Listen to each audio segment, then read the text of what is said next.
As pessoas que já me conhecem sabem da importância que eu dou a uma distinção feita por Machado de Assis, que dizia que no Brasil existem dois países diferentes: o país oficial e o país real. Eu sempre acho que o país oficial é o nosso, o dos privilegiados. Então, eu sou sincero, digo logo, eu sou nascido, criado, formado e deformado pelo Brasil oficial. O povo do Brasil real é aquele ao qual Dostoiévski chamava o quarto estado.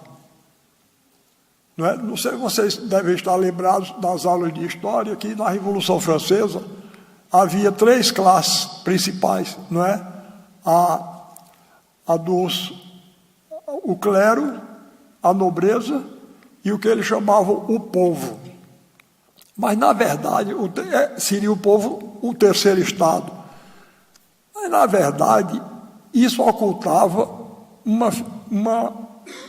um fato que os líderes revolucionários, como Robespierre, Danton, etc., tentavam esconder. É que, de fato, na classe que eles chamavam povo, havia duas classes. Havia a burguesia emergente, não é? Aqueles comerciantes de tecido, de Lyon, de outras cidades da França, dali da Bretanha, da própria Paris. A burguesia começava a ascender no fim do século XVIII, não é isso? E o povo, que era o campesinato pobre e o nascente operariado das cidades. Mas eles, então, por astúcia, eles colocavam o povo como sendo isso.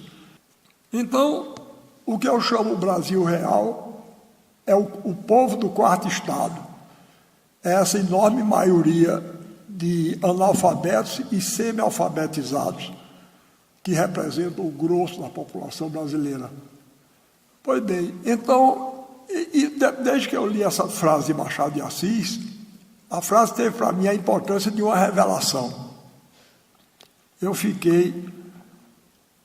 descobri que era uma verdade, aquilo que ele dizia. Agora, resolvi de minha parte, tendo a consciência de que fui criado e formado pelo Brasil oficial, tendo a consciência de que, se a gente quiser que o Brasil dê um passo fundamental no sentido de se tornar não um país, mas uma nação, a gente tem que levar em conta esse quarto estado. E foi isso que, desde muito moço, eu procurei fazer no que eu escrevo. Eu sou dramaturgo, romancista e poeta.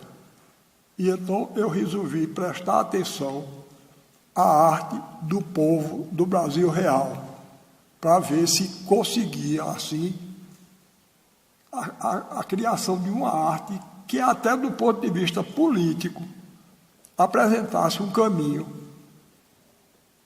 para que a nossa nação se plasme como uma nação verdadeira. Eu tenho essa preocupação, uma preocupação muito grande, desde muito jovem. E a semana passada me revelaram um fato que eu achei muito curioso. O meu neto, eu tenho um neto que tem o mesmo nome que eu, Ariano.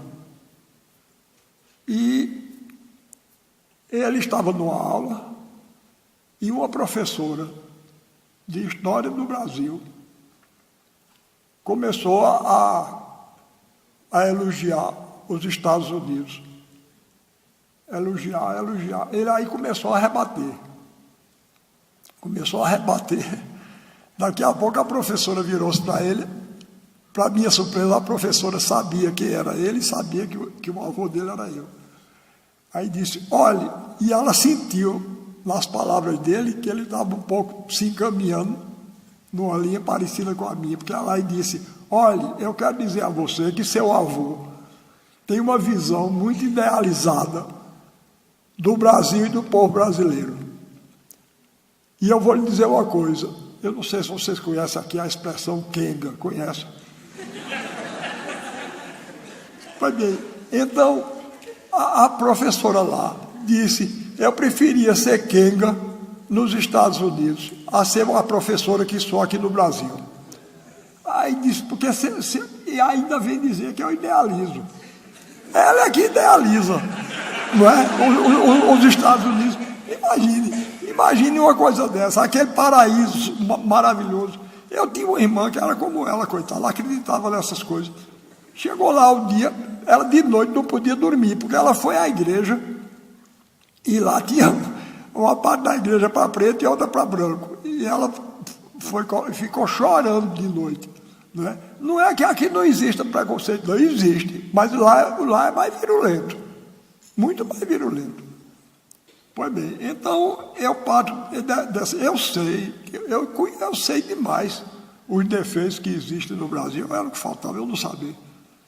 Eu fui forçado a isso, mesmo que eu não quisesse, eu fui forçado. Eu tinha 5 anos de idade quando assisti uma das piores secas do sertão da Paraíba, a seca de 32. Pois bem, eu vi uma velhinha, minha mãe guardava uns alguidares de barro assim, cheio de coalhada e leite, farinha, para poder alimentar as pessoas que passavam. Pois bem, essa velhinha, ela veio com o filho dela, a nora e os netos pequenos, saiu lá da estrada e se encaminhou para a casa da gente para perder. No meio do caminho a gente viu ela tombar, morreu. E eu ia não ver uma coisa dessa. Eu vejo. Aí, outra coisa, os erros daqui são diferentes dos de lá, mas não são menores, não. Não existe nação exemplar no mundo, não.